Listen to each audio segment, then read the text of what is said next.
Bien, le damos una cordial bienvenida a todos los que nos están viendo por Facebook y por YouTube. Esperamos que el mensaje de hoy sea de edificación para su vida, para ustedes y para los que lo están viendo. Hoy quiero compartir un mensaje que lo titulamos, lo que pasa es que le cambiamos el nombre ahorita. ¿Hacia dónde estás mirando y qué estás buscando? ¿A dónde estás mirando y qué estás buscando? ¿A dónde estás mirando y qué estás buscando? ¿A dónde estás mirando y qué estás buscando? Lo extrajimos del libro de Colosenses, en el capítulo 1, versos del 1 al 17. Capítulo 3, versos del 1 al 17.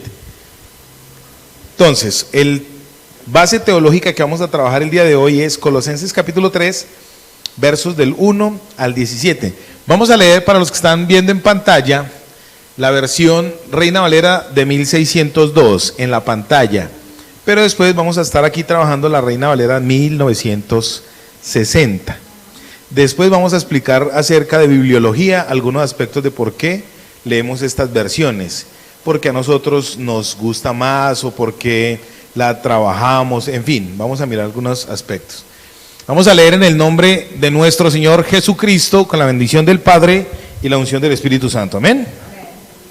Dice así: si habéis pues resucitado con Cristo, me gusta porque aquí no tiene puntuación, sino hasta Cristo. Si habéis pues resucitado con Cristo, buscad las cosas de arriba, donde está Cristo sentado a la diestra de Dios. Poned la mira en las cosas de arriba, no en las de la tierra. Porque muertos sois y vuestra vida está escondida con Cristo en Dios. Cuando Cristo, vuestra vida, se manifestare, entonces vosotros también seréis manifestados con Él en gloria. ¿Cuántos anhelan eso? Amortiguad pues vuestros miembros que están sobre la tierra: fornicación, inmundicia, malicia, mala concupiscencia y avaricia, que es idolatría, por las cuales la ira de Dios viene sobre los hijos de rebelión, en las cuales vosotros también anduvisteis en otro tiempo viviendo en ellas. Mas ahora dejad también vosotros todas estas cosas: ira, enojo, malicia, maledicencia, torpes palabras de vuestra boca. No mintáis los unos a los otros, habiéndoos despojado del viejo hombre con sus hechos, y revestidos del nuevo, el cual por el conocimiento es renovado conforme a la imagen del que lo crió, donde no hay griego ni judío, circuncisión ni incircuncisión, bárbaro ni escita, dice en la otra Biblia, siervo, en la otra versión, siervo ni libre, mas Cristo el todo y en todos. Vestidos pues como escogidos de Dios, santos y amados, de entrañas de misericordia, de benignidad, de humildad, de mansedumbre, de tolerancia, sufriendo los unos a los otros y perdonándoos los unos a los otros si alguno tuviere queja del otro. De la manera que Cristo os perdonó, así también hacedlo vosotros. Y sobre todas estas cosas vestidos de caridad, la cual es el vínculo de la perfección. Y la paz de Dios gobierne en vuestros corazones, a la cual asimismo sois llamados en un cuerpo, y sed agradecidos. La palabra de Cristo habite en vosotros en abundancia, en toda sabiduría, y enseñándoos y exhortándoos los unos a los otros con salmos e himnos y canciones espirituales, con gracia cantando en vuestros corazones al Señor. Y todo lo que hacéis, sea de palabra o de hecho, hacedlo todo en el nombre del Señor Jesús, dando gracias a Dios Padre por Él. Palabra de Dios. Muy bien, gloria a Dios. ¿Hacia dónde estás mirando y qué estás buscando? Los seres humanos, la raza humana, sobre todo en este tiempo, tiene muchas visiones. Cuando digo visiones, está de moda ahorita, tanto a nivel secular como a nivel de iglesias cristianas, el concepto de visión. Entonces tú escuchas la visión de la empresa tal, nuestra visión y nuestra misión. Hablando de administración, es necesario tener una visión clara, un objetivo claro, un norte claro, para poder saber a dónde estamos yendo. De hecho, la Biblia nos enseña eso antes que la administración secular lo enseñe. El mismo Dios es el dador de la visión, de los objetivos, de los medidores de gestión. Yo alguna vez estudié administración de empresas y me asombré cuando empecé a ver que la Biblia está llena de conceptos administrativos. La Biblia está llena de conceptos de empresa. Y hay muchas personas que dicen que la Biblia es una locura, porque la Biblia no enseña sino religión. No, la Biblia es arreligiosa, o sea, la Biblia no tiene religión. Por eso sobre ella se fundamentan muchas corrientes religiosas. Entonces, ¿a qué quiero llegar con esto? Que la Biblia nos enseña cómo administrarlo todo acá. De hecho, la Biblia dice que nosotros somos mayordomos, administradores de la gracia de Dios, administradores de los dones de Dios, administradores de la sabiduría de Dios, administradores de todo lo que Dios nos da a usted y a mí. Eso dice la Biblia que somos nosotros. Entonces la Biblia nos enseña a tener visión. Les estaba diciendo que eso está de moda ahorita. Entonces hay iglesias donde tú llegas y dices, bueno, aquí en esta iglesia tenemos la visión del G12. Hay gente que ataca el G12, le dice que eso es satánico, que tal. Mira, yo nunca he dicho eso. Nunca he estado de acuerdo con que las iglesias se conviertan al G12, porque fue una visión que Dios le dio al pastor César Castellanos en su momento para él y para el redil que él iba a pastorear. Era para él. Ya que lo hayan prostituido después y lo hayan pervertido, después es otra cosa. A cada pastor, a cada ángel de cada iglesia, Dios le da una visión, le da algo específico para que él pueda desarrollar lo que Dios le ha dado a él, para poder alcanzar a otros que se están perdiendo sin Cristo y puedan llegar a la reconciliación de Dios a través del Cordero de Dios. Amén. Entonces, con este pensamiento en su cabecita, yo quiero hablarles a ustedes de la visión general de Dios. ¿Qué es lo que quiere Dios para usted? ¿Qué es lo que quiere Dios? Gloria, ¿es que te llamas tú? María Eugenia. ¿Qué es lo que quiere Dios para María Eugenia? ¿Qué es lo que quiere Dios para Norita? ¿Qué es lo que quiere Dios para David, para el tío, para Olga? ¿Qué es lo que quiere Dios? Dios dice en el verso 1 del capítulo 3 de Colosenses, dice: si pues habéis resucitado con Cristo, buscad las cosas de arriba, donde está Cristo sentado a la diestra de Dios. Y en el verso dice: poned la mira, la visión, la vista, en las cosas de ¿dónde? De arriba, no en las de la tierra. Hoy Dios quiere decirte a ti, si tú estás mirando hacia arriba, si estás buscando las cosas de Dios, tu visión, ¿cuál tiene que ser? Una visión celestial. Diga conmigo, mi visión tiene que ser celestial. Cuando yo empiezo a buscar las cosas de arriba, dice la Biblia en el Evangelio según San Mateo, capítulo 6, dice: buscad primeramente el reino de Dios y su justicia, y todas las demás cosas, ¿qué va a pasar con ellas? Serán añadidas. Pero resulta que nosotros nos fijamos más en las añadiduras que en el reino. Y entonces enseguida nos enojamos con Dios porque no se nos dan las cosas como nosotros queremos. Amén. Acá en Transformación tenemos una ley, un rema o una especie de eslogan. Bueno, tenemos muchos, pero una de las frases, así como Spurgeon tuvo frases, nosotros también tenemos algunas. Una de las frases que tenemos acá es: Dios no quiere cambiar tu personalidad, Dios quiere cambiar tu carácter. Amén. Dios quiere cambiar tu carácter. Entonces vamos a desarrollar esto. Primero lo vamos a poner en contexto. Ya está claro la visión, ¿no? Una visión es necesaria. La Biblia habla de visión por todas partes, pero Dios quiere que esa visión se amplíe y el panorama sea diferente.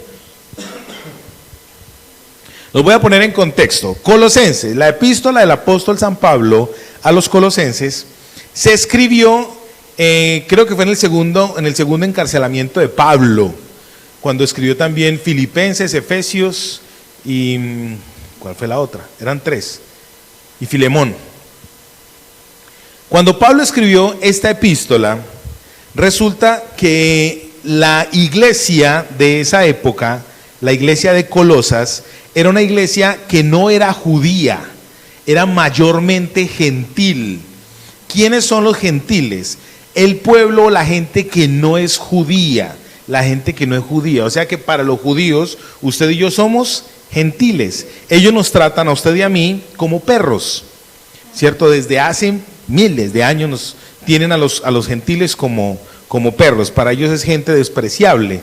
Los judíos tienen el concepto claro de que ellos son el pueblo de Dios. Esa gente la tiene clara. Usted y yo tenemos que empezar a tener eso claro, que usted y yo no solamente somos el pueblo de Dios, sino que somos hijos de Dios. En la Biblia dice, en el Evangelio según San Juan, capítulo 1, verso 12, dice: mas a los que le recibieron, a los que creen en su nombre, les dio la potestad de ser hechos hijos de Dios.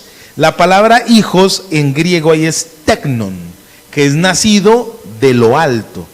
En griego hay dos palabras para hijo. Bueno, hay varias, pero hay dos predominantes. Una es huios y otra es teknon. Teknon es aquello que es engendrado de arriba. Y huios es algo que es de su misma esencia. Jesús es huios de Dios, o sea, es prácticamente el mismo. Por ejemplo, Santiago y yo, él es mi huios, porque nació de mi espermatozoide y del óvulo de mi esposa. Entonces él es huios mío. Pero ustedes son teknon míos, porque son hijos adoptivos de Dios, y yo soy, en un buen sentido de la palabra, el papá que Dios les colocó a ustedes para que los pastoree, ¿cierto?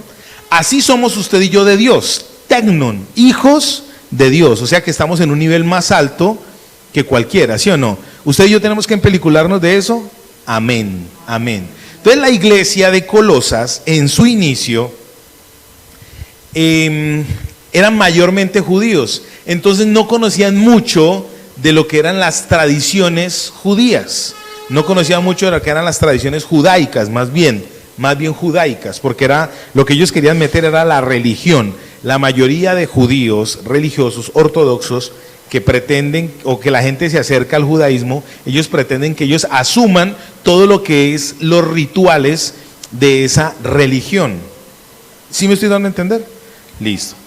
Entonces, en Colosenses, el apóstol Pablo, cuando le escribió a ellos, les empezó a hablar acerca de, no es a la manera religiosa, sino es a la manera de circuncisión del corazón. Por eso él dice, si ustedes son de Cristo, entonces van a buscar las cosas ¿de dónde? De arriba, no de la tierra. Y enseguida les voy a explicar por qué. Si ustedes son de Cristo, van a buscar ¿cuáles cosas? Las de arriba, no las de la tierra. Entonces uno dice, pero ¿cuáles serán las cosas de arriba? Yo veo estos textos y me vienen miles de preguntas. Entonces la idea es desarrollarlas bien. Muy bien. ¿Están claros hasta ahí? Listo. Resulta que en el verso 1 dice, si pues habéis resucitado con Cristo, buscad las cosas de arriba, donde está Cristo sentado a la diestra de Dios. A mí me encanta esto, porque el apóstol Pablo lo primero que hace es colocar a Cristo en el lugar predominante donde Él está. ¿Dónde está en este momento el Señor Jesucristo? Dice que está sentado a la diestra, a la derecha de Dios Padre, está sentado con Él, ejecutando gloria, porque aquí está diciendo a la diestra de Dios. ¿Dónde están las cosas? Sentado a la diestra de Dios, ejecutando. ¿Qué está haciendo Dios allá? Gloria. Según el Evangelio, según San Juan, el Señor Jesucristo, capítulo 15 creo que es, dice que Él está trabajando arriba en el cielo. Cristo está trabajando. ¿Qué está haciendo Cristo arriba? Está ejecutando gloria, está haciendo una mansión gloriosa para que nosotros, usted y yo, podamos ir a vivir ¿a dónde? Allá, en el cielo, en el lugar donde Él está sentado en gloria. Por eso Dios quiere que usted y yo nos empeliculemos con que usted y yo somos santos, escogidos, apartados de Dios, con el propósito de estar ¿en dónde? Arriba. La visión que Dios tiene para usted y para mí es que usted y yo miremos las cosas de arriba, busquemos lo de arriba y no las cosas de la tierra. No seamos como los demás del mundo, como los demás gentiles que no han circuncidado su corazón, sino que todavía están afanados por el mercado. afanados por el arriendo, afanados por los servicios, afanados por, dice en el Evangelio según San Mateo capítulo 6, afanados por qué he de comer, por qué he de beber y por qué he de vestir. Cosas que el Señor Jesús nos dice directamente a usted y a mí: ¿por qué os afanáis por la comida, por la bebida y por el vestido? Y coloca un ejemplo muy fuerte, dice: miren las aves del cielo, ni siembran, no tienen capataz, no trabajan, y vuestro Padre, ¿a quién le atribuye Cristo la suplencia de nuestras necesidades? Al Padre, dice, y vuestro Padre que está en el cielo les da su sustento diariamente. Por la comida, ahora por el vestido, dice: mire las flores, los lirios del campo, que ni aun Salomón con toda y su gloria se vistió como uno de ellos. ¿Y quién es el que le da el abrigo y el sustento a ellos?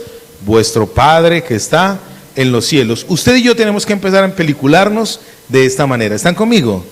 El apóstol Pablo coloca a Cristo en el lugar donde está en este momento el Señor Jesús, lleno de gloria, lleno de majestad, a la diestra del Todopoderoso. ¿Están conmigo?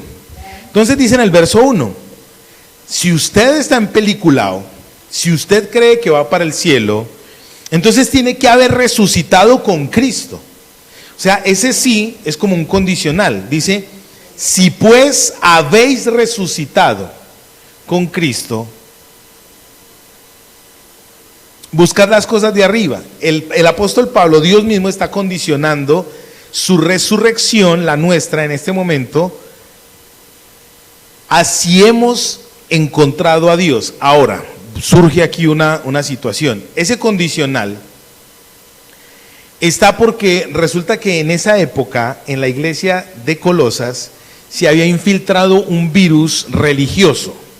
¿Cuál era ese virus religioso? Resulta que en esa época, se va a parecer a algo que estamos viendo en este momento.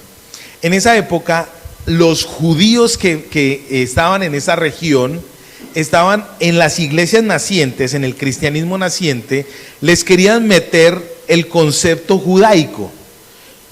Y entonces a los colosenses, a esta iglesia, les empezaron a meter filosofías raras. En el capítulo 2, verso 8 dice: mirad que nadie os engañe por medio de filosofías y huecas sutilezas, según las tradiciones de los hombres, conforme a los rudimentos del mundo y no según Cristo. El condicional es este: si usted ha creído en Dios, usted no se va a dejar persuadir por las filosofías locas y raras que en este momento se están viviendo en el mundo. No crean que solamente es hoy que están saliendo, entre más días más religiones salen, más cosas salen. En esa época había una cosa que se llamaba gnosticismo judaico. Gnosticismo judaico. Y esta gente le quiso meter a la iglesia naciente, a la iglesia que apenas estaba naciendo, que apenas estaban empezando a salir a evangelizar, ya les estaban pervirtiendo el concepto doctrinal. ¿Será que se parece a lo que está pasando ahora? Iglesias como esta, mira, Transformación es una iglesia que está naciendo. Cuando yo estudio este tipo de cosas, me motiva mi congregación, me motiva lo que Dios está haciendo con nosotros. Porque sé que cuando una iglesia está en el propósito de Dios, es atacada directamente por las fuerzas espirituales antagónicas. Colosas, la iglesia de Colosas, que estaba en la casa, creo que era de Epafras, esta iglesia empezó gente judía a meterse allá, rabinos judíos, a meterse y a decirles a ellos: no es solamente por gracia que ustedes son salvos, hay que hacer otras cosas. Habían 4 cosas que se estaban metiendo en ese momento en la iglesia que no los estaban dejando ver a Cristo como debía ser. Por eso el apóstol dice: mirad que nadie os engañe. Ojo con esto. En el verso 3 dice: buscad las cosas de Dios, ¿en dónde? Arriba, ¿sí o no? Y dice: poned la mira, ¿en quién?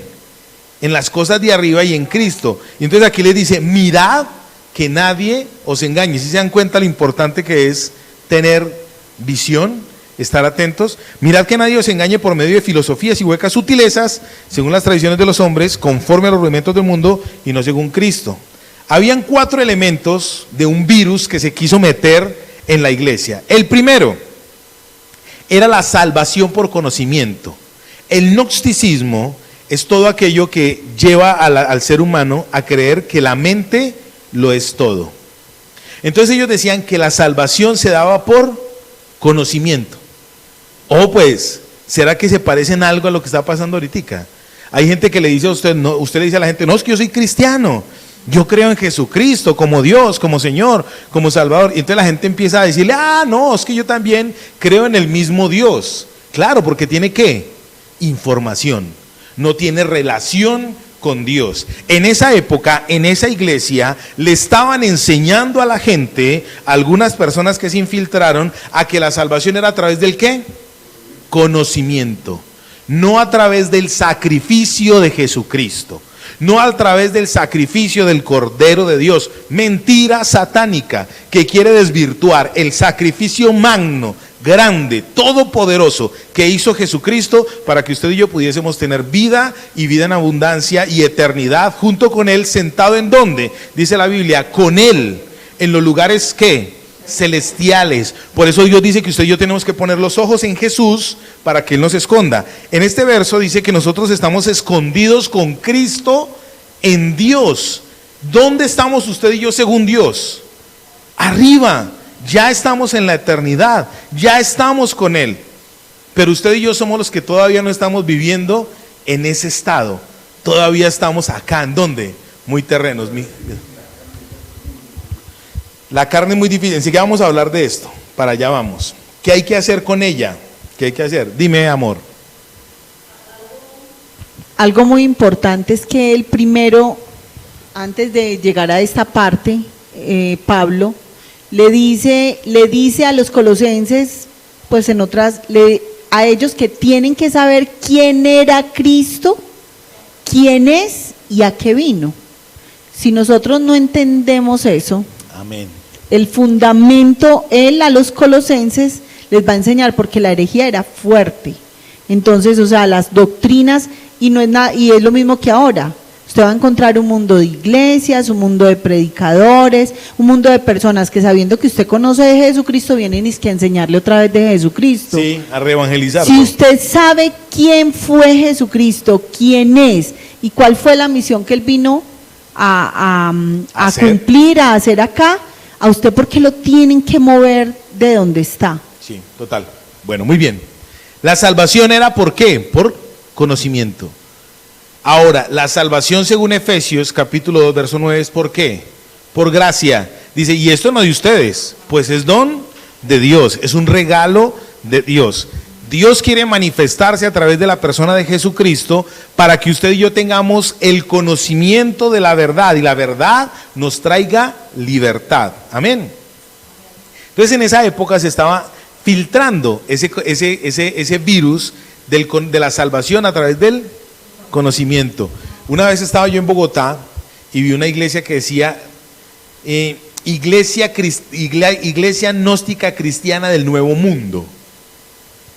A mí me impactó eso. Iglesia gnóstica cristiana del Nuevo Mundo. Una iglesia, y ustedes vieran ese templo, una cosa poderosa, grande, bonito, todo lujoso. Y pregúnteme si entré. Hombre, pregúntame, así como cosas, pregúntame, ¿entraste, pastor? Entré. Y empecé a preguntarle a uno de los líderes de allá qué era lo que ellos hacían allá. No, para nada, no. Es más, yo llegué allá con overol de trabajo y todo. Yo era un pobre, como cualquier hijo de vecino, yo no era nadie. Es más, yo no soy nadie. Dice la Biblia que yo soy un siervo inútil. Llegué allá y empecé a preguntarles por sus conceptos. Y entonces yo le dije, entonces yo qué tengo que hacer para ser salvo. Entonces me dijeron, conocer. Yo, ¿pero conocer qué? Pues conocer lo que Dios ha hecho. Yo, ¿y qué ha hecho Dios? Pues Dios te salvó. Entonces le dije, entonces yo puedo tomar un poquito. Y me dijo, sí, claro, lo único que tienes que hacer es conocer la obra que Dios hizo. Pero nunca hablaron de la obra redentora de Jesucristo. Nunca me hablaron de cambiar, de morir al viejo hombre, como dice aquí en Colosenses. Por eso en Colosenses dice, revestidos del nuevo hombre, según es Cristo. Muy bien, entonces, en ese tiempo, el primer virus que se estaba metiendo del gnosticismo judaico era la salvación por conocimiento. Ni siquiera la salvación por obras, ni siquiera la salvación por los rituales que ellos hacían, ni siquiera por la circuncisión, nada. En otros lugares sí peleaban por la circuncisión, pero aquí era por el conocimiento. El segundo aspecto de ese virus era la fe sin prueba material, o sea, era una ilusión. Esa gente vivía de una ilusión. Ojo con esto que les voy a decir que es bien importante. A usted y a mí nos tildan de ilusos, de que estamos viviendo en un mundo celestial, de que los pastores le vendemos a la gente la idea de que vamos a vivir con Cristo y que vamos a estar allá en el cielo y demás. Entonces nos pintan un reino eterno según Miguel Ángel. ¿Cómo es el reino eterno de Miguel Ángel? Que la gente se va muriendo y llegan allá y San Pedro los recibe y les asigna una nubecita, lo empelota, Puki lo infla y usted queda como un angelito gordito, en peloto y con dos alitas chiquitas. Y nosotros tenemos ese concepto. No, pues imagínate, pues, obvio. Para llegar a ser gordo allá, toda la vida. Entonces, el concepto de esa ilusión nos lo ha vendido a nosotros. ¿Qué tradición? La Iglesia Católica Romana nos ha vendido, porque es la más sincretista del universo, nos ha vendido ese concepto. El concepto de que la fe es una ilusión. No, la Biblia dice que la fe sin obras es muerta. El apóstol, el Santiago, el hermano del Señor Jesús, escribió y dijo: usted dice que cree en Dios, muéstreme la fe que usted tiene a través de las obras que usted hace.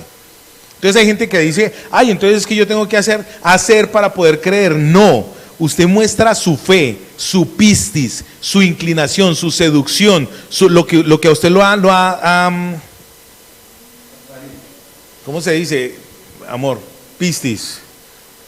Pero lo que es persuasión, lo que a usted lo ha persuadido, muéstreme lo que a usted lo ha persuadido con sus obras. Ejemplo, acá en este mismo pasaje lo dice, en este pasaje en el verso 5 dice: haced pues morir lo terrenal en vosotros, y empieza a decir: fornicación, impureza, pasiones desordenadas, malos deseos, avaricia, que es idolatría. Entonces la Biblia dice: para usted creer, usted tiene que mostrar, o sea, su fe tiene que tener un resultado material. ¿Cuál es el resultado material? Usted alejarse de este tipo de cosas. Por eso Dios dice que Él no quiere cambiar su personalidad, sino su carácter, el comportamiento moral y ético, que es lo que nosotros debemos regirnos. ¿Sí me va a entender? Entonces resulta pues que en ese tiempo la fe era una cosa ilusa, sin una muestra física o material de lo que, por lo cual usted había sido persuadido. Me explico mejor. Ellos decían, llega un loco de esos,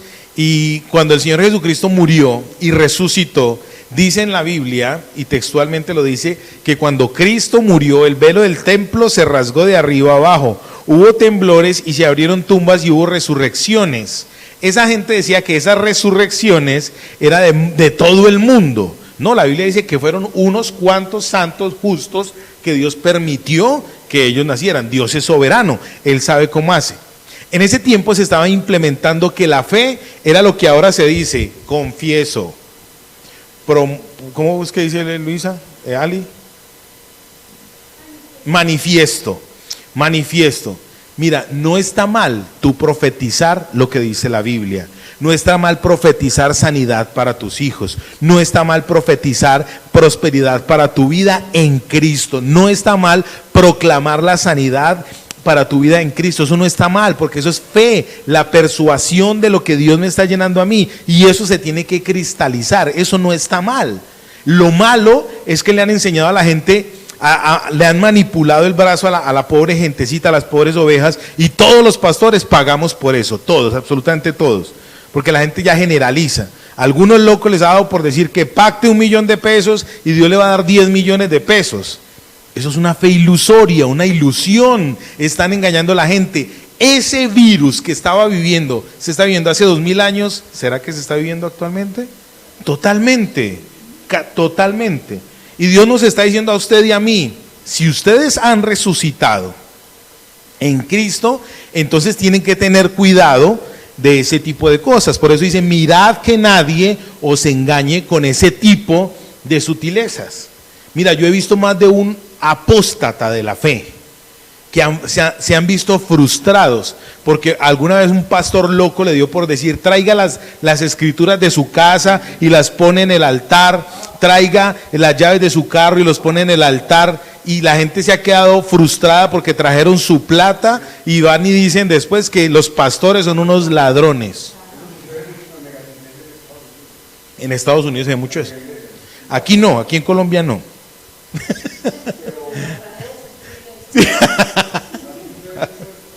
Total, por eso te digo, es una teología que se está moviendo en este tiempo.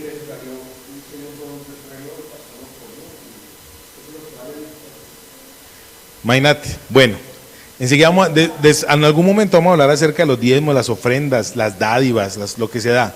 Ustedes no han visto que acá en Transformación nosotros pedimos son ofrendas. Pues la ofrenda es lo que usted quiere darle a Dios. Es su responsabilidad, no es una obligación, es una responsabilidad. Sí. Tradicional. Sí, sí, es una limosna total.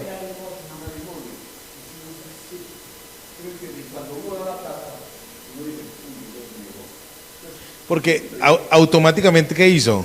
Su corazón y su conciencia quedó cauterizado. Eso se llama salvación por conocimiento. ¿Sí me van a entender? Salvación por conocimiento. Entonces viene lo otro, fe sin una cosa, sin una prueba material. Eso es una ilusión, es una ilusión. Les estaba diciendo, conozco gente frustrada, con rabia con Dios y con los pastores, porque entregaron su casa, su carro, la primita de su sueldo, se lo entregaron que por pactar, para ver después algo que le iba a pasar, porque los terapean diciendo, dé el paso de fe. Mira, el paso de fe hay que hacerlo guiado por Dios, porque la Biblia dice que la fe hay que meterle lógica. La fe es ilógicamente lógica. La fe es ilógicamente lógica. La fe espiritual tiene una lógica. ¿Cuál es la lógica de Dios? Las cosas de arriba. Si usted y yo estamos mirando las cosas de arriba, donde está Cristo sentado, entonces nuestra fe va a ser fundamentada sobre ¿qué? Sobre la roca que es Cristo el Señor, no sobre una ilusión. Es algo, mira, si algo es seguro y certero, es la fe en Jesucristo. Jesucristo está vivo. Él es real, es más real que el aire que usted y yo respiramos. En la Biblia dice que este mundo material es solamente una sombra, un pincelazo del mundo espiritual. Usted y yo tenemos que empezar a entender esto hoy. Si usted ha resucitado con Cristo, ojo con el conocimiento. Si usted ha resucitado con Cristo, ojo con esa fe ilusoria, esa fe vana, esa fe que no tiene una prueba material. Esa fe que no tiene una prueba material. Usted dirá, pastor, entonces, ¿usted cómo va a probar su fe material? Pues, amado, esto es una muestra de una fe material. Porque estamos trabajando ¿con quién? Con gente. Estamos rodeando a personas, estamos acompañando a personas. Queremos hablarle a la gente de la salvación, porque la salvación, aunque es un intangible, es un real. La salvación es un intangible, no se siente, no se palpa, pero es una realidad. ¿Están conmigo? Muy bien. Claro. La idea es llenarnos del conocimiento. El apóstol Pablo está diciendo, mirad que nadie os engañe por medio de filosofías y huecas sutilezas según las tradiciones de los hombres, conforme a los rudimentos del mundo y no según Cristo. Y dice, porque en él, en Cristo, habita corporalmente toda la plenitud de la deidad. ¿Qué tenemos que hacer para poder creer en Jesucristo? Obviamente tenemos que llenarnos del conocimiento de ¿quién? De Cristo, no del conocimiento, no de un conocimiento vano, sino del conocimiento de Cristo. Cuando yo empiezo a conocer a Jesús a través de la palabra, a través de la Biblia, ¿qué va a pasar en el ser humano? ¿Qué va a pasar en el corazón del ser humano? Pues va a tener más cercanía con Él. Primera de Alexander 1:1, la Biblia es el único libro que tiene espíritu, que usted sabe y usted siente que le habla. Tercer aspecto que estaba ministrando, que se estaba metiendo en esa época en la iglesia, el virus que se estaba metiendo, era que la materia, ellos decían que la materia era mala. ¿Cómo así? Ustedes recuerdan hace muchos años, ya eso no se volvió a ver, pero cuando yo estaba pequeño, hace 40 años tal vez, había gente que en las procesiones de Semana Santa se laceraban, se daban golpes, se flagelaban, porque ellos decían, así creían que se acercaban a Dios.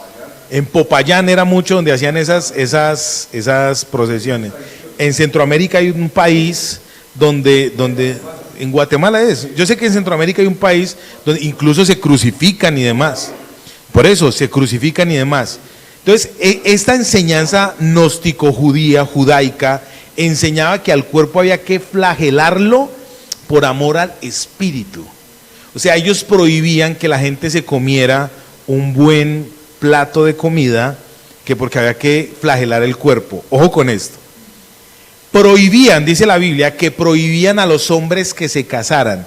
Pablo le escribió a Timoteo que esos son doctrinas de demonios, prohibirle a los hombres que se casen. Yo no quiero decir nada, pero esos votos de castidad, esos votos de pobreza, esos votos de humildad, ¿quién enseña todo ese tipo de cosas? Pues la Iglesia Católica Romana, tradicional, enseña los votos de humildad, los votos de pobreza, que la gente no puede. Yo me acuerdo que en mi casa iba un cura, era de apellido Quiñones, y el cura, usted lo veía con los zapaticos rotos, pero usted le viera los Rolex con los que andaba. Sí, en la casa mi abuela hacía las diciembres, la novena, y el cura del barrio, el padre Quiñones, era el que hacía, él era franciscano, y hacía las novenas. Y resulta que el tipo llegaba a la casa y a todo el mundo, mi abuela en el barrio regalaban, en Bogotá se llamaban ancheta, matrimonios, que era una botella de vino y una caja de galletas Caravana, yo me acuerdo de eso. Entonces todos los que iban a la novena, mi abuela les daba ese matrimonio. Y al cura no le daban eso, le daban whisky, pero andaba con los zapatos rotos. Y no fumaba sino Marlboro, el bendito este. Entonces póngale pues cuidado. Enseñaban en esa época a lacerar el cuerpo por supuestamente amor a lo espiritual. Algún parecido con lo que se vive con este tipo de votos. Las hermanas esposas de Jesucristo que sí.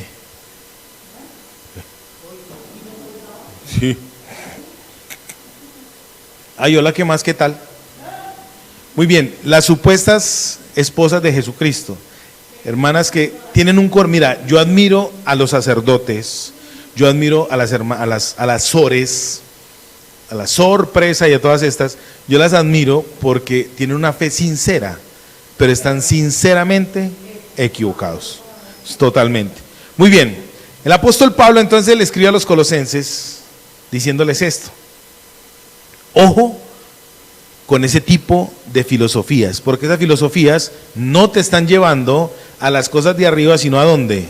A las cosas de acá, de la tierra. En vez de llevar a la gente al conocimiento de Dios, los están hundiendo.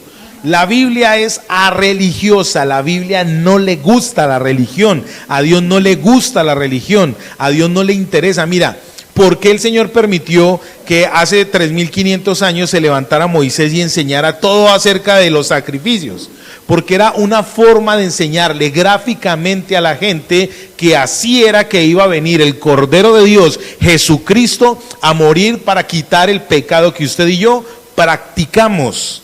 Esa era la forma, lo didáctico de Dios, para que usted y yo lo pudiéramos ver físicamente, para que usted y yo pudiéramos ver cómo era lo que iba a ocurrir, para que usted y yo empezáramos a sensibilizarnos, para ver cómo un corderito sin ningún tipo de culpa, sin ninguna mancha, tuviese que pagar por el pecado de otro.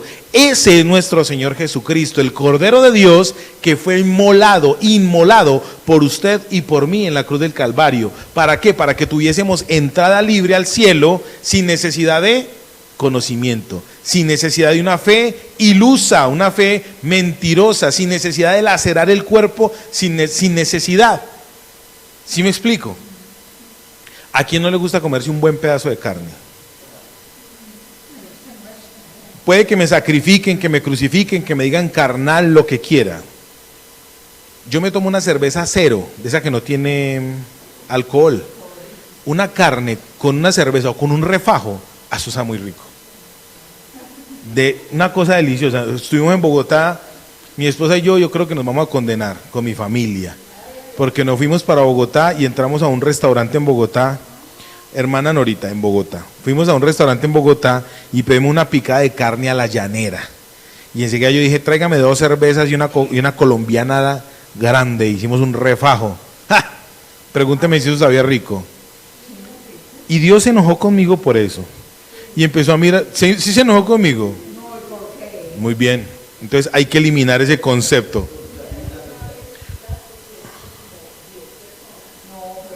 Obvio, cuando 2 cervezas y una cosa grande se revolcó y para todos. ¿Ah? Por eso el concepto que nosotros tenemos de que Dios se enoja por eso. Les estaba diciendo, cosas que hace 2000 años se estaban metiendo en la iglesia, aún están actualmente en la iglesia. Dios no se enojó conmigo porque yo me comí un pedazo de carne. De hecho, en la Biblia dice que Dios me lo dio para eso, para mi goce, para mi disfrute. No hay cosa más horrible que usted comerse una comida culpado. No de la coma. Si usted se culpa, no de la coma.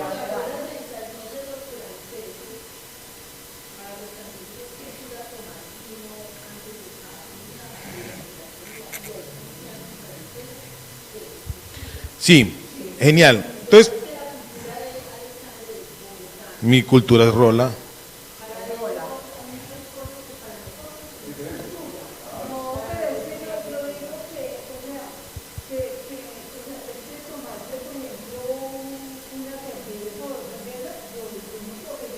Para nada. No sé ya. Eso, ¿qué dice la Biblia? La Biblia dice, no os embriaguéis con vino, en lo cual hay disolución. Si a usted una cerveza ya lo pone disoluto, no se la tome. Por eso dice la claridad, a mí me gusta esa cerveza que no tiene alcohol. Ese amargo del lúpulo de la cerveza, ese amargo es lo que sabe rico con la carne, no es el alcohol, no es lo amargo. Entonces por eso tan. Pero entonces en este mismo texto, el apóstol hace la salvedad. Entonces resulta que dice aquí, si usted ha resucitado con Cristo, entonces mire arriba, busque las cosas de arriba donde está Cristo sentado, ¿sí o no? Entonces en el verso 5 dice, haced pues morir lo terrenal en vosotros. Entonces ahí es donde Dios empieza a hacer énfasis. No lacer el cuerpo, porque el cuerpo para nada le va a aprovechar. Si usted lacera su cuerpo, el único que se va a sentir mal y se va a maltratar, ¿quién es? Pues usted mismo. Entonces aquí dice el apóstol Pablo, en el verso 5, para usted poder mirar las cosas de arriba, para poner los ojos en las cosas de arriba, ¿qué es lo primero que tiene que hacer? ¿Qué es lo primero? Dice, mirar a Cristo. Entonces lo primero que hay que hacer es mirar dónde está el Señor sentado, a la diestra de Dios. Y dice en el verso en el verso 3, porque habéis muerto y vuestra vida está escondida con Cristo en Dios. O sea, Dios nos está diciendo a nosotros, miren dónde están ustedes para que puedan llegar a ese punto. O sea, Él ya nos mostró a nosotros dónde va a ser nuestro punto. Pero para poder llegar allá, para poder entender lo que es mirar las cosas de arriba, por eso el mensaje se llama, ¿a dónde estás mirando y qué estás buscando? Primero hay que buscar, por eso dice, búsquelo, mírelo, ¿a dónde está Él? ¿Dónde está Él? Y después entonces vamos a empezar. Por eso yo quería mostrarles cuál era el virus que hace 2000 años estaba afectando esa iglesia. En el verso 5 dice, haced morir pues lo terrenal en vosotros. ¿Qué dice el Señor? Mire arriba, no las cosas de abajo. Entonces las cosas de abajo, ¿qué hay que hacer con ellas? Matarlas. ¿Y qué es lo primero que Dios dice que tenemos que matar? Lo primero, fornicación. En griego, fornicación. En griego, la palabra porneia tiene que ver todo lo que sea desórdenes morales sexogenitales. Todo lo que tenga que ver. Porneia, ojo con esto. De ahí viene la palabra pornografía, pornográfico, ¿cierto? ¿qué es lo primero que tenemos que hacer morir nosotros? En eso. Ojo con esto, ¿esto tiene que ver con su personalidad? No, tiene que ver con su carácter. Su carácter. Usted puede ser la persona más jocosa del mundo, ¿sí o no? Y ver pornografía. Y puede ser el más amargado del mundo y ver pornografía. Entonces no afecta su personalidad, afecta es su carácter. Y Dios nos está diciendo, haga morir eso. Ahora, ¿yo cómo lo hago morir? Enseguida vamos a mirar. ¿Cómo hago morir yo la fornicación?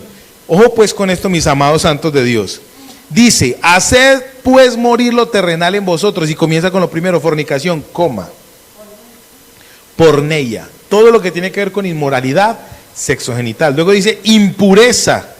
La impureza es un aspecto ritualista. Es un aspecto de conceptos de religión.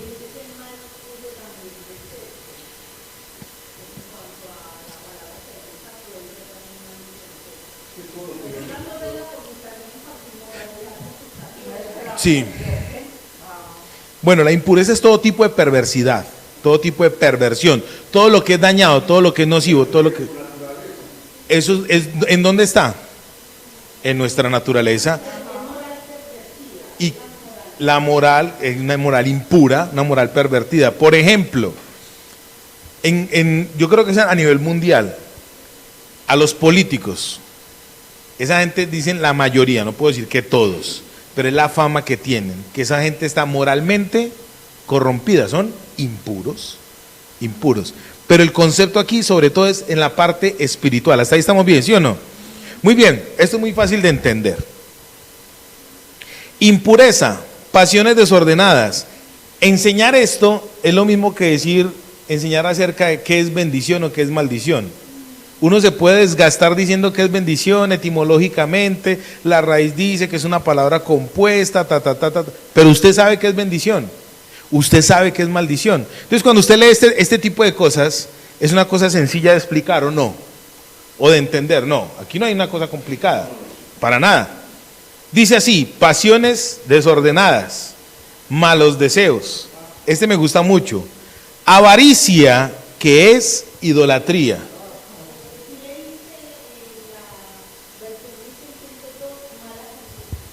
Mala concupiscencia,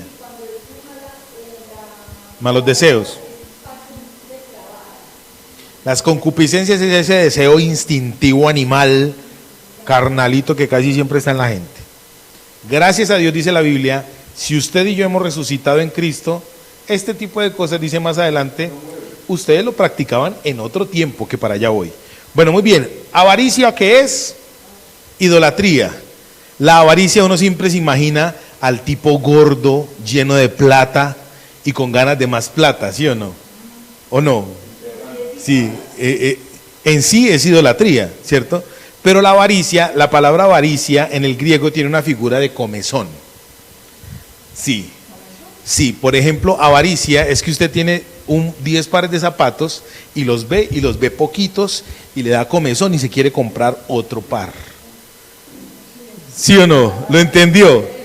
Tiene 10,000 pantalones en el armario, en el chifonier, en el closet, en la cómoda, y le da incomodidad y quiere comprar otro. ¿Otro qué? Se manifiesta así, como compra compulsiva, ¿sí o no? Anhelar tener más desmedidamente. O sea que la avaricia no es solamente plata. La avaricia está ¿en dónde? Sí. De jabones. Mira, enlatados. Tenemos una conocida, por no decir el nombre porque muy maluco, una conocida que se va para PriceMart y merca para un año. Y resulta que los enlatados a los 3 o 4 meses se le están dañando. Entonces, ¿qué hace? Coge y lo regala. Se lo da a la gente, pero porque se están dañando, o se siente benéfica. Ya está podrido. Le da comezón. Y a esta persona que le digo, yo ya la entendí. Ella quiere tener más. Tiene una cabaña impresionante. ¿Usted sabe de quién estamos hablando? ¿Sí?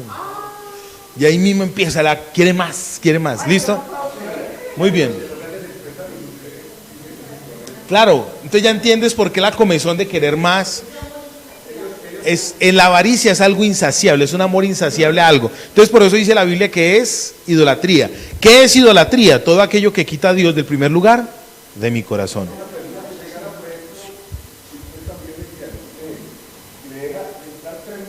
Se quieren descomponer, les da diarrea, sí señor. Muy bien, listo. Avaricia, que es idolatría. Y me encanta el verso 6. Amo el verso 6. Porque esto es lo que piensa Dios de usted y de mí. Cuando empezamos a hablar y dijimos fornicación, más de uno apretó nalga, ¿sí o no? Uy. Y cuando dijimos impureza, uy, ya no apretamos nalga, ya la aflojamos, ya nos echamos al dolor. ¿Sí o no? Dice en el verso 6, cosas por las cuales la ira de Dios viene sobre los hijos de desobediencia. ¿Quién es el papá de las mentiras? Satanás es el papá de las mentiras, ¿sí o no? Más adelante voy a hablar de mentiras. Ojo con esto. La ira de Dios se manifiesta ¿sobre quién? Sobre los hijos de desobediencia.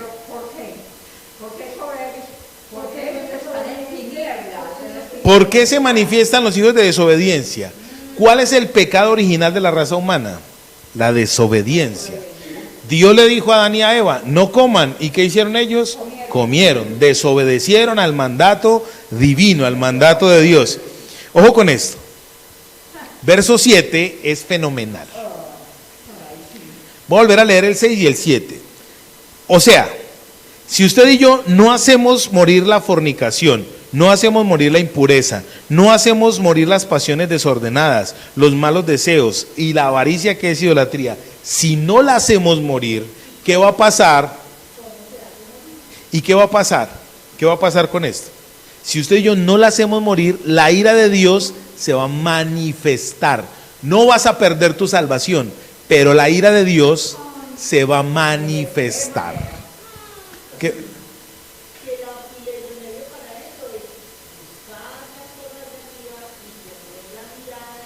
Las cosas de arriba.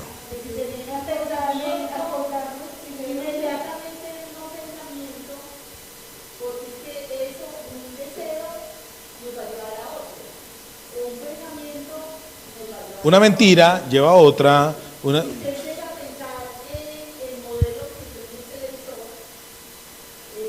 O sea que las mujeres también ven los modelos. Miran bajitico.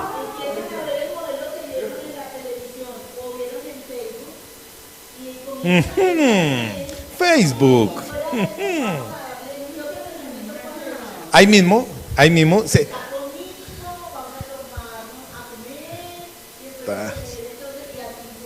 Total.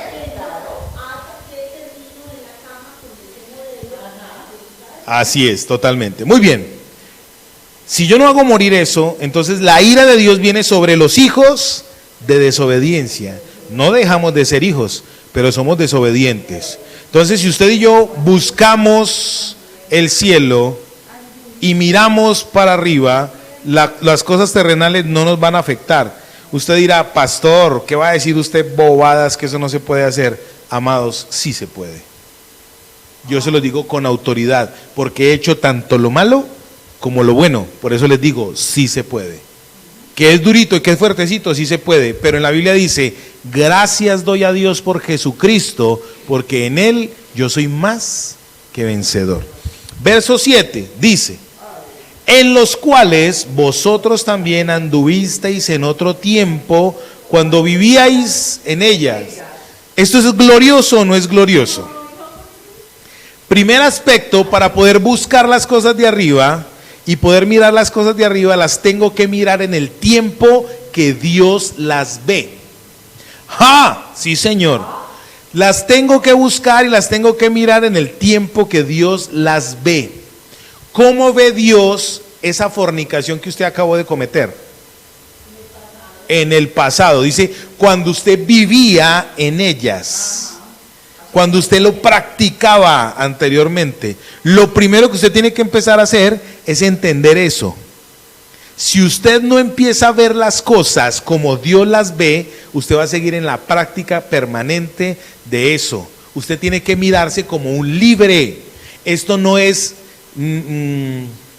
neurolingüística, esto es lo que la Biblia dice. Usted se tiene que ver como Dios lo ve a usted. A usted Dios lo ve santo, puro, sin mancha, temeroso de Dios, apartado del mal, justo, porque usted es justo por la sangre del Cordero de Dios. Dime.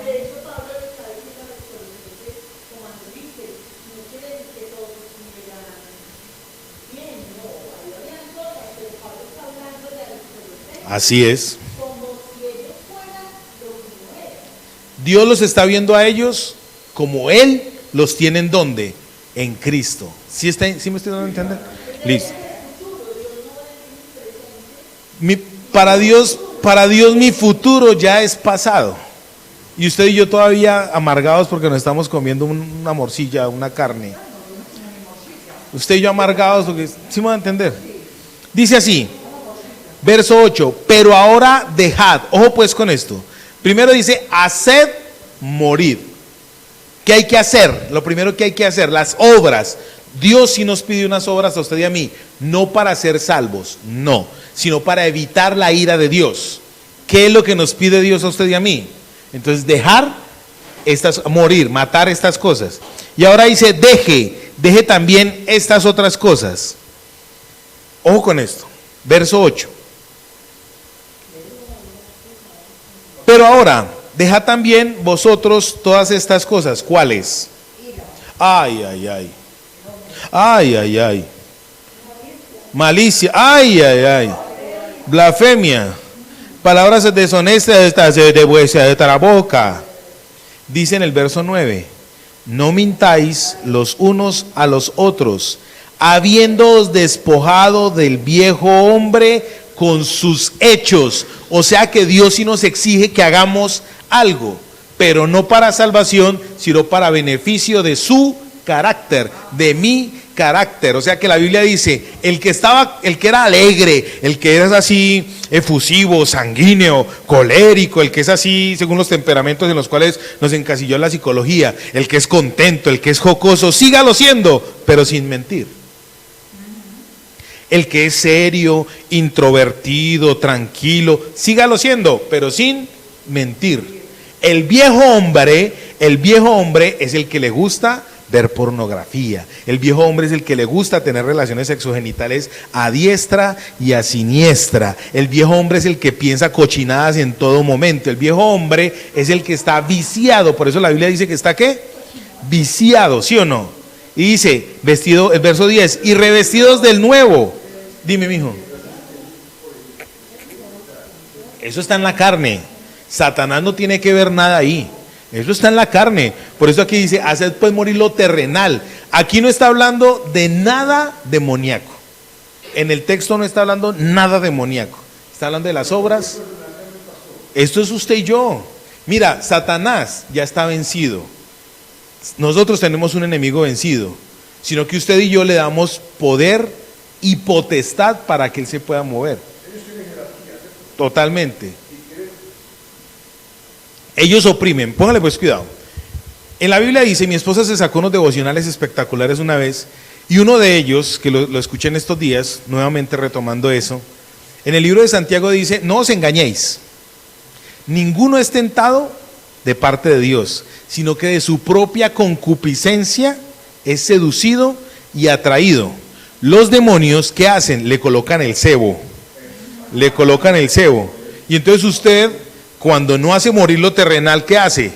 Pues se va detrás del cebo, como un pez cuando lo ceban para poderlo sacar. ¿Sí me van a entender? Entonces, los enemigos de la fe le colocan al creyente el cebo y el creyente ¡bra!, se desboca, porque eso está ¿en dónde? En su corazón. ¿Y Dios qué está diciendo? Haga morir eso que tiene en su corazón. Hombre, cómase la carne que se quiere comer. Pues si le hace daño a la carne, pues no, restrínjala, mídase, ¿sí o no? No se la coma. No se la coma.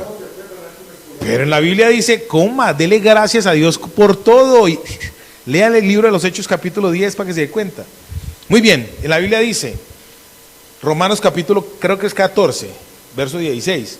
Porque el reino de los cielos no es comida ni bebida. No es comida ni bebida. Y nosotros estamos muy enfocados en ¿qué?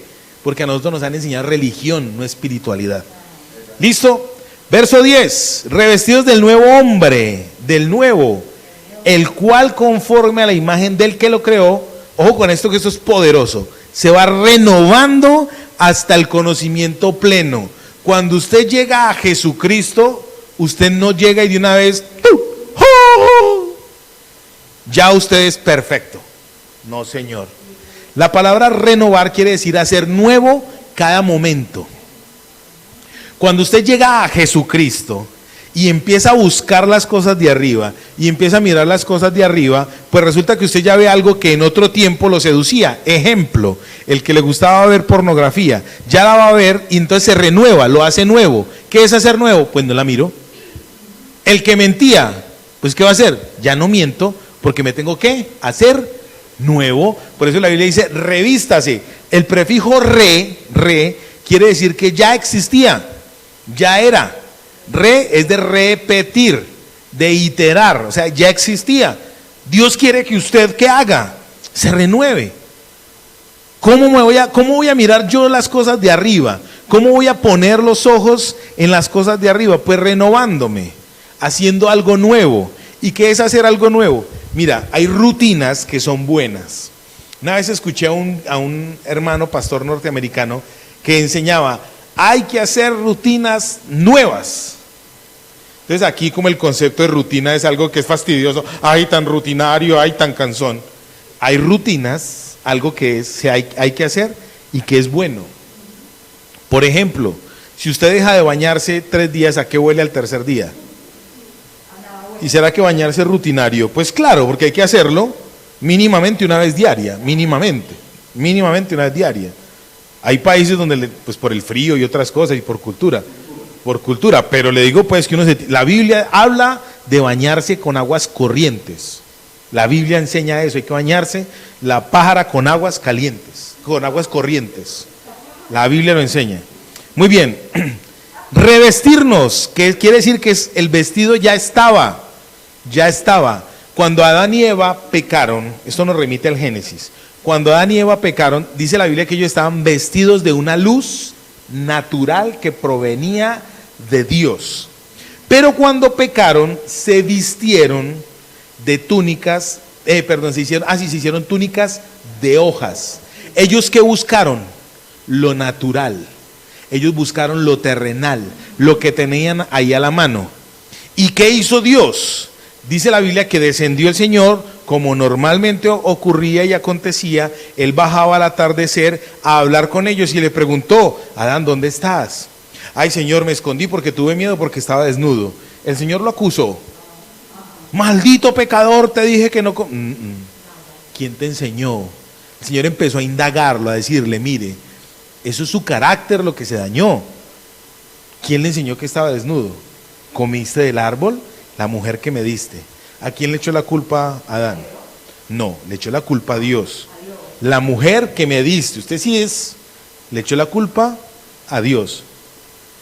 ¿Y Dios qué hizo? Dice, y Dios, Génesis capítulo 3, versos del 25 en adelante, dice, los cubrió con túnicas de pieles, los vistió de salvación. Eso quiere decir que la primera persona que mató un cordero para tapar, cubrir el pecado del hombre, ¿quién fue? Dios mismo. ¿Sí me van a entender? Y aquí el Señor está diciendo, revístase del nuevo hombre que no está viciado. O sea, la luz que en algún momento vistió a Adán y a Eva, esa luz va a volver a vestirnos a través de la gloria de ¿quién? De Cristo, que está sentado a la derecha de Dios. ¿Y por qué esa luz nos va a revestir? Porque en el verso 3 de Colosenses 3 dice que nosotros estamos escondidos con Cristo en Dios. Yo le doy gloria a Dios por eso. Amén. ¿Sí o no? Usted y yo, ¿qué tenemos que hacer? Renovarnos, dice en el verso 10, revestido del nuevo, ¿del nuevo qué? Del nuevo hombre, el cual conforme a la imagen del que lo creó, se va renovando hasta. O sea que eso es un ¿qué? ¿Es un qué? Proceso. Es un proceso, renovando hasta, o sea, hay una meta, hay un punto, hay una visión para llegar. Dios ya nos mostró la visión. ¿Cuál es la visión? Jesucristo, ¿cierto? Hasta, dime mi amor. La palabra conocimiento allí en el versículo 10, ¿cierto? La parte B que dice, el cual por el conocimiento es renovado. Ese conocimiento no es un conocimiento que se adquiere de un libro o que se puede sacar de un libro, sino por la experiencia de la vida. La relación. Por eso, ese conocimiento, el que está hablando aquí el apóstol Pablo, es lo que el virus del gnosticismo judaico quería hacer. El judaísmo gnóstico quería enseñarles a ellos una fe ilusoria, informativa. Pero Pablo le está diciendo, el conocimiento es algo que es de relación. Conozca a Jesucristo, es una cosa de interacción, o sea que mi fe tiene que tener una obra. ¿Cuál es la obra? Una obra que se llama la obra salvífera o salvífica de Cristo en mí. La salvación se tiene que sentir, la salvación se tiene que vivir, la salvación se tiene que mostrar. Amén. Termino con esto, verso 11, donde dice, ¿quiénes? Ojo con esto. ¿Quiénes son aquellos que pueden mirar la obra? O sea, ¿hay exclusión? ¿Dios es un Dios excluyente? Ellos estaban enseñando que sí había exclusión en esa época. Ese virus que se estaba metiendo en la iglesia de Colosas estaba diciendo que si usted no tenía conocimiento no era salvo. Si su fe no era de información, usted no podía salvarse. Si usted no se laceraba el cuerpo, entonces usted no iba a tener meta. La meta del hombre, la meta de esa filosofía que se estaba metiendo en esa época era el ascetismo. ¿Qué es el ascetismo? Es el maltrato del cuerpo por supuestamente amar más el espíritu, ¿cierto? Entonces ellos estaban enseñando que Dios excluía, que hacía acepción de personas, y la Biblia dice que Él no hace acepción de personas. Y en el verso 11 dice, cuando usted y yo nos renovamos y conocemos al Señor, entonces ¿qué va a ocurrir? Dice, ahí no va a haber griego, ahí no va a haber judío, ahí no va a haber circuncisión ni incircuncisión, no va a haber bárbaro ni escita, siervo ni libre, sino que Cristo es el todo y en todos. Cuando Cristo llena nuestra vida y Él es todo en nuestro todo, tu mente y mi mente naturalmente tiene que cambiar. Entonces yo ya voy a poder ver lo que es malo como ¿qué? Como malo. Lo que es bueno como bueno. Lo que es simple. Charles Spurgeon decía, el que miente a medias el que dice una verdad a medias está mintiendo completamente.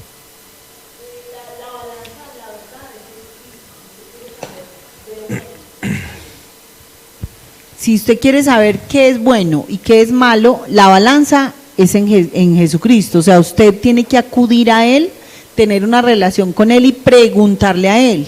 Porque la misma palabra dice que nosotros somos mentirosos. O sea, dice sea Dios veraz y todo hombre mentiroso, dice en el libro de Romanos. Y dice la palabra en los Salmos que Dios vio a los hombres que estaban sobre la tierra y vio y no encontró a ninguno bueno, ni uno solo bueno, porque los hombres hacen obras que para nosotros hacemos cosas que parecen buenas, pero siempre van a tener una intención. Entonces, ¿quién es el que sabe la verdadera intención del corazón? Dios. Ay, yo voy a darle mercados a las personas cada mes y eso me satisface, sí, muy bueno, muy agradable, pero hay una intención. Si uno examina, por eso Dios dice que todo lo que hagamos es como trapo de inmundicia delante de Él. No hay nada para Él que el hombre le pueda ofrecer que sea bueno. Si usted quiere saber qué es bueno o qué es malo, la balanza es Jesucristo. Ni usted mismo. Dice que el hombre tiene un corazón perverso. Torcido. La palabra perverso es una cosa que nace torcida y ya no tiene Sin remedio. no tiene remedio. Entonces nuestro corazón es perverso y el único que puede pesar nuestras emociones, pensamientos, lo que hacemos, nuestras acciones, deseos, es Jesucristo a través de su palabra. Por eso es que lo necesitamos a Él, por eso el llamado hoy es ese. O sea, ¿dónde estoy buscando y poniendo? ¿Dónde estoy buscando y dónde estoy poniendo mi mirada? Debe ser en las cosas de arriba y es por medio de nuestro Señor Dentro de 8 Jesucristo. días, con la ayuda de Dios, vamos a darle la conclusión a este mensaje, que todavía nos faltan otros 7 versos. Dentro de 8 días vamos a saber cómo es poner los ojos en las cosas de arriba y vamos a aprender cómo es, según el texto, a hacer morir lo terrenal. ¿Cómo lo podemos hacer según el texto? Les va a dar risa lo fácil que es. Es más fácil, decía mi abuelito, que orinar. Entonces sí. Muy bien, vamos a orar a Dios, que Dios nos ayude, amén, hermanos. Si en algún momento en el medio del mensaje digo cosas mal pronunciadas, por favor, perdónenme. Sí, que digan, no tanta herejía, pero que sí, entonces, si en medio del mensaje digo algo, me equivoco de pronto de nombre, de cosa, digo algo no muy bueno, por favor, perdónenme, y en la cajita de comentarios las dicen, que con mucho gusto las ignoramos. No, mentiras. Padre, te damos gracias, Dios mío, en el nombre de Jesús. Gracias, Espíritu Santo de Dios, por habernos llenado hoy de ti, de tu palabra y de tu verdad. Señor, te bendecimos. A esta hora yo te doy gloria, honra, alabanza y exaltación. Tuyo es el imperio, el dominio. Señor, a ti te bendecimos en esta noche, porque nos has dado tu palabra, Señor. Yo te ruego que tu presencia, Señor Jesucristo, sea cada día y cada momento, cada instante en cada uno de nosotros. Yo oro por mí en esta noche, Señor, en este día, porque yo necesito que tu presencia me convenza cada día de renovarme, de transformarme, Señor. Poder llegar al conocimiento pleno que está en ti, o sea, relacionarme contigo diariamente, Señor. Sobre nuestros hombros reposa la carga de ministrar tu palabra, Señor. Nosotros no lo queremos hacer por contienda, no lo queremos hacer por pelea. Queremos hacerlo para que la gente te conozca a ti, Dios vivo y verdadero, y podamos tener una relación contigo a través de Jesucristo, nuestro Señor y Salvador. Amén y amén.